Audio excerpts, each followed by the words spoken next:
नमस्कार साथियों, स्वागत करता हूं आप सभी का एक बार फिर से नए वीडियो में। साथियों, इस समय पूरे देश में E20 पेट्रोल को लेकर के लगातार बवाल बढ़ता जा रहा है और ऐसे में साथियों सोशल मीडिया में जो एथेनॉल पेट्रोल है उसके द्वारा इस्तेमाल करने से जिस प्रकार का नुकसान हो रहा है उसके बारे में सोशल मीडिया में कई प्रकार के वीडियोस वायरल हो रहे हैं।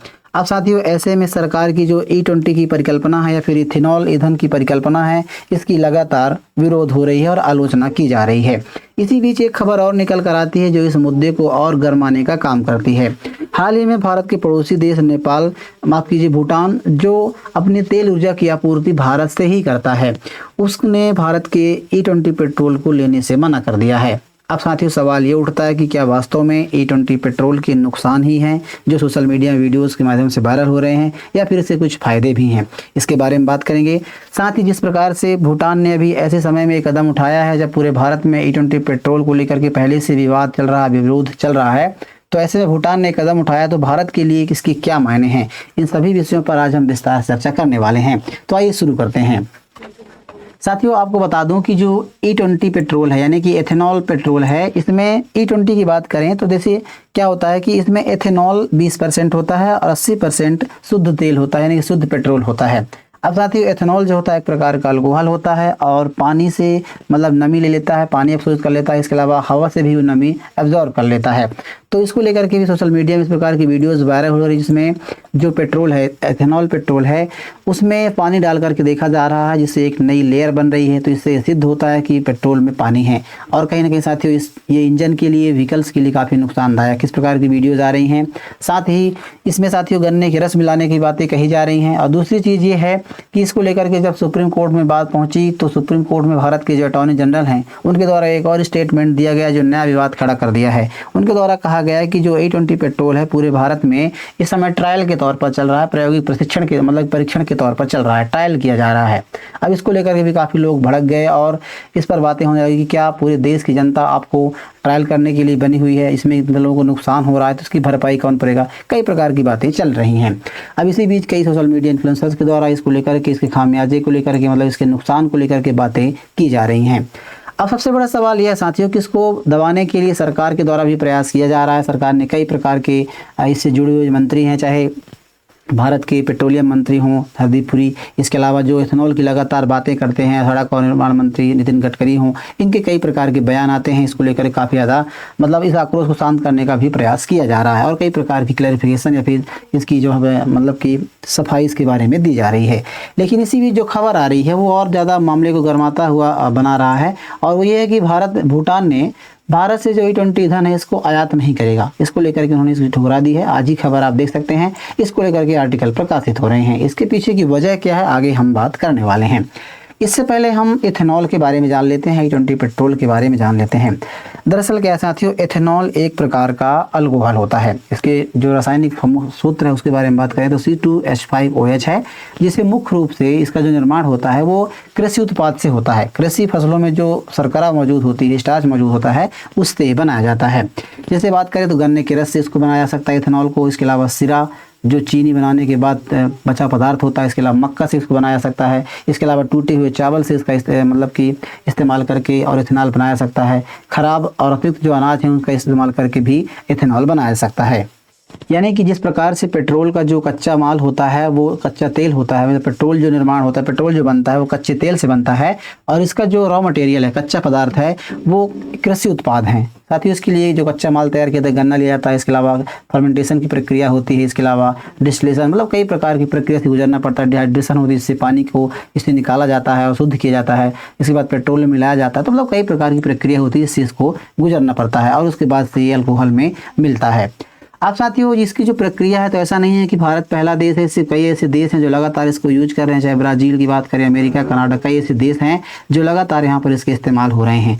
भारत में भी E20 पेट्रोल जो है, देखिए E20 का मतलब होता है कि 20%। इससे पहले भारत E5, E10 और अभी हाल ही में E85 तक लॉन्च करने की बातें कर रहा है। तो साथियों भारत कब से इस्तेमाल कर रहा है इसके बारे में एक नज़र डालें तो आप देख सकते हैं भारत ने पहली बार 2003 में E5 मतलब एथेनॉल मिश्रण का कार्यक्रम चालू किया था, यानी कि E5 मतलब 5% जो एथेनॉल मिलाया गया था और 95% शुद्ध पेट्रोल हुआ करता था। तो 2003 में इसकी परिकल्पना की गई थी और कार्यक्रम शुरू किया गया, तब से लगातार प्रयास होते रहे हैं और लगभग 2022 तक कई राज्यों में E10 यानी कि 10% एथेनॉल और 90% पेट्रोल लक्ष्य को पूरा कर लिया गया था। इसके बाद 6 फरवरी 2023 में इंडिया एनर्जी वीक नाम से कार्यक्रम होता है, उसके दौरान प्रधानमंत्री मोदी के द्वारा E20 पेट्रोल को औपचारिक रूप से लॉन्च किया जाता है और उसके बाद देश के चुनिंदा पेट्रोल पंपों में E20 की बिक्री शुरू हो जाती है। 2024-25 में उपलब्धता धीरे धीरे पूरे भारत में हो जाती है, पूरे कई देशों कई पेट्रोल पंपों पर बढ़ाई जाती है और 2025-26 में अधिकांश पेट्रोलों पर E20 उपलब्ध कराना इसका टारगेट है। अब सवाल जो उठ रहा है साथियों कि इसके नुकसान क्या है। देखिए, इसके लिए क्या है कि सरकार ने गाइडलाइन बताई है कि जो व्हीकल होते हैं, जो वाहन होते हैं, वो E20 कॉम्पैक्ट होते हैं, यानी कि वो E20 पेट्रोल से भी चल सकते हैं और इसको लेकर के चल सकते हैं और दूसरी जो शुद्ध पेट्रोल है उससे भी चल सकें, इस प्रकार के वाहन बनाए जाएं। लेकिन साथियों क्या होता है कि 2023 के बाद जो लॉन्च अधिकांश पेट्रोलें हैं वो इसके लिए अनुकूल बनाई जा रही हैं, लेकिन उससे पहले जो व्हीकल मतलब 2023 से पहले की जो व्हीकल बनी हैं वो इसका इस्तेमाल करने से उनको नुकसान होता है, उनकी माइलेज कम हो जाती है, इंजन को काफ़ी ज़्यादा नुकसान देखने को मिलता है, कई प्रकार की दिक्कतों का सामना करना पड़ता है। लेकिन उसके बाद से लगातार यानी कि E20 कॉम्पैक्ट नाम के मतलब व्हीकल बनाए जा रहे हैं। इससे क्या 2025 के बाद बात करें तो लगातार ऐसे डिजाइन किए जा रहे हैं जो E20 पेट्रोल का भी इस्तेमाल कर सकते हैं और जो सामान्य पेट्रोल है, जो शुद्ध पेट्रोल है, उसका भी इस्तेमाल कर सकते हैं। तो इस प्रकार से मतलब हाइब्रिड टाइप का एक व्हीकल्स बनाए जा रहे हैं। अब सबसे बड़ा सवाल ये साथियों कि क्या वास्तव में इससे मतलब इसके इस्तेमाल से इंजन खराब हो जाता है, वाहन खराब हो जाते हैं?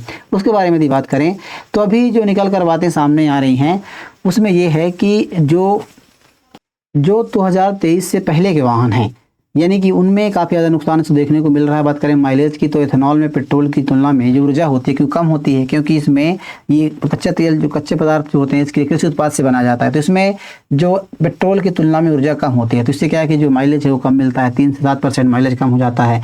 इसके अलावा पुराने वाहनों में समस्या आ रही है। इसमें 2023 से पहले जो कई पेट्रोल कारें हैं, पुरानी बाइकें हैं, कार्बोरेटर वाले वाहन हैं, इनमें क्या है कि रबर पाइप कटना, सील कटना, कई प्रकार की तकनीकी खराबी इसमें देखने को मिलती है। इसके अलावा लंबे समय तक कोई वाहन खड़ा रहता है तो उसमें समस्या आती है। उसके लिए क्या है कि नमी से वो मतलब कि पानी अब्जॉर्ब कर लेता है और फिर उसको चालू होने स्टार्ट होने में समय लगता है, जंग लगने की दिक्कत आती है, फ्यूल लाइन प्रभावित होता है, कई प्रकार की दिक्कतें आती हैं। इसके अलावा इंजन ऑयल जल्दी ख़राब हो जाते हैं। इस प्रकार की भी जो समस्याएं हैं वो इसके इस्तेमाल से देखने को मिल रही हैं। तो यानी कहीं ना कहीं नुकसान इसको देखा जा रहा है। अब सबसे बड़ी बात यह है कि क्या पूरी तरह से इस नुकसान है कि पूरी तरह से ख़राब है? तो देखिए ऐसा नहीं है। जो E20 पेट्रोल है इसके काफ़ी फ़ायदे भी हैं। बात करें फ़ायदे में, देखिए इससे प्रदूषण कम होता है। दूसरी चीज़, पेट्रोल आयात पर निर्भरता घटती है, क्योंकि हम पेट्रोल का लगभग जो अपनी तेल ऊर्जा की आपूर्ति है उसका 80 से 85% हम विदेशों से आयात करते हैं। तो ऐसे में कृषि उत्पादों से इस प्रकार के एथेनॉल ऑयल बनाए जाते हैं, पेट्रोल बनाए जाते हैं, तो कहीं ना कहीं जो तेल की आयात करने की जो निर्भरता है वो कम होती है और इससे किसानों की जो एथेनॉल उत्पादन की क्षमता है बाजार में उसको मतलब अच्छा दाम मिलता है और उससे अतिरिक्त उनको फ़ायदा मिलता है। अब इससे बड़ी बात यह है कि इसके लिए क्या होनी चाहिए, तो ये है कि इसके लिए E20 अनुकूल वाहन बनाए जाएं पहले। इसके अलावा सुरक्षित स्टोरेज और सप्लाई सिस्टम बनाया जाए, वाहन मालिकों को इसके बारे में जानकारी दी जाए, तो इसके लिए कुछ कदम हो सकता है। और सबसे बड़ी बात यह है कि जो अभी मामला देखा जा रहा है कि जो भूटान ने कदम उठाया है, E20 पेट्रोल को लेने से मना किया है, उसके पीछे क्या कारण है उसके बारे में यदि हम बात करें तो सरकार ने ऐसे समय पर एक कदम उठाया है जब पूरे देश में इस समय E20 पेट्रोल को लेकर के और विरोध चल रहे हैं, प्रदर्शन किए जा रहे हैं, लगातार सोशल मीडिया में इसकी आलोचना की जा रही है। ऐसे में एक और मतलब विवाद को जन्म दे दिया है। भूटान ने अपनी चुपचाप भारतीय तेल कंपनी जो OMC है उनके द्वारा E20 ईंधन की आपूर्ति के प्रस्ताव को अस्वीकार कर दिया है और उन्होंने कहा है कि भारतीय जब बाजार में जब तक सामान पेट्रोल उपलब्ध हैं तब तक वह इसकी आपूर्ति जारी रखे, ऐसी बातें कह रहा है। इसके अलावा उन्होंने ये भी कहा है कि जो एथेनॉल मिश्रित पेट्रोल है उसको उन्होंने ठुकरा दिया है। अब साथियों इससे असर क्या पड़ा है, देखिए जो भूटान है, भूटान की जो तेल ऊर्जा की आपूर्ति है भारत के द्वारा की जाती है। ऐसे में चाहे पूरी भारत सामान पेट्रोल दे या फिर एथेनॉल पेट्रोल दे, इससे कहीं ना कहीं बड़ा असर पड़ता है। अब सबसे बड़ा सवाल ये है, अब जो भूटान है इसमें क्या है कि भूटान भारत से उच्च गुणवत्ता वाला तेल खरीदता है, पेट्रोल खरीदता है, डीजल खरीदता है और ऐसे में क्या है कि तेल के दाम लगातार बढ़ रहे हैं, तो ऐसे में जो ईंधन है वो महंगे होते हुए आ रहे हैं। इसके अलावा सबसे बड़ी बात यह है कि क्या जो ठुकराने का कारण क्या है, क्योंकि E20 पेट्रोल तो भारत में इसका विरोध चल रहा है, इसके अलावा भूटान ने इसको क्यों ठुकराया है? तो अभी जो भूटान की तरफ से जो बातें निकल के आ रही हैं आप देख सकते हैं, इसमें ट्वीट्स भी आ रही हैं, बातें की जा रही हैं कि भूटान के जो कई भूमिगत पेट्रोल हैं, क्योंकि इनको स्टोर करने की जो क्षमता है या फिर स्टोर करने के जो टैंक हैं या फिर जहाँ पर ये स्टोर किए जाते हैं, तो उनकी जो क्राइटेरिया है वो पेट्रोल जो सामान्य पेट्रोल है उनको स्टोर करने के लिए बनाया गया था। यानी कि जो E20 पेट्रोल है इसको संग्रहण करने के लिए, स्टोरेज करने के लिए नहीं बनाया गया। तो उन्होंने कहा कि इससे क्या है कि नमी या पानी की रिसने की शंका हो सकती है, और E20 पेट्रोल में मौजूद इथेनॉल पानी को बहुत तेज़ी से अपनी ओर खींचता है, तो इससे क्या है टैंक में थोड़ी नमी भी आ सकती है, ईंधन खराब हो सकता है और इसकी जो गुणवत्ता नष्ट हो सकती है। मतलब अभी भूटान के पास इसको रखने के लिए या फिर इसको संचालित करने के लिए जो टेक्नोलॉजी, जब उस व्यवस्था चाहिए वो नहीं है। इसके बारे में बात की जा रही है। दूसरी चीज़ ये है कि पहाड़ी इलाकों में प्रदर्शन की चिंता लगातार बन रही है। जैसे कि बात की जा रही है कि जो इसका माइलेज है 3 से 7% कम हो जाता है। तो हालांकि सरकार ने भी ये बात मानी है कि इसकी जो माइलेज है उसमें लगातार कमी देखी जा रही है। जो E20 कॉम्पैक्ट वाहन है उनमें भी माइलेज कम रही है। तो ऐसे में भूटान एक पर्वतीय देश है जहां पर वाहनों को लगातार चढ़ाई पर चलना पड़ता है। तो भूटान को आशंका है कि यदि ईंधन की गुणवत्ता थोड़ी प्रभावित होती है तो वाहन की शक्ति जो है वो कहीं ना कहीं कम हो जाएगी। इसके अलावा अभी उसके पास इंफ्रास्ट्रक्चर तैयार नहीं है। जो नए स्टोरेज टैंक है, नई वितरण प्रणाली है, गुणवत्ता जाँच व्यवस्था है, जैसी कई सुविधाओं को अपग्रेड करना बाकी है। तो इसलिए भी भूटान जो है इस तेल लेने से मना कर रहा है।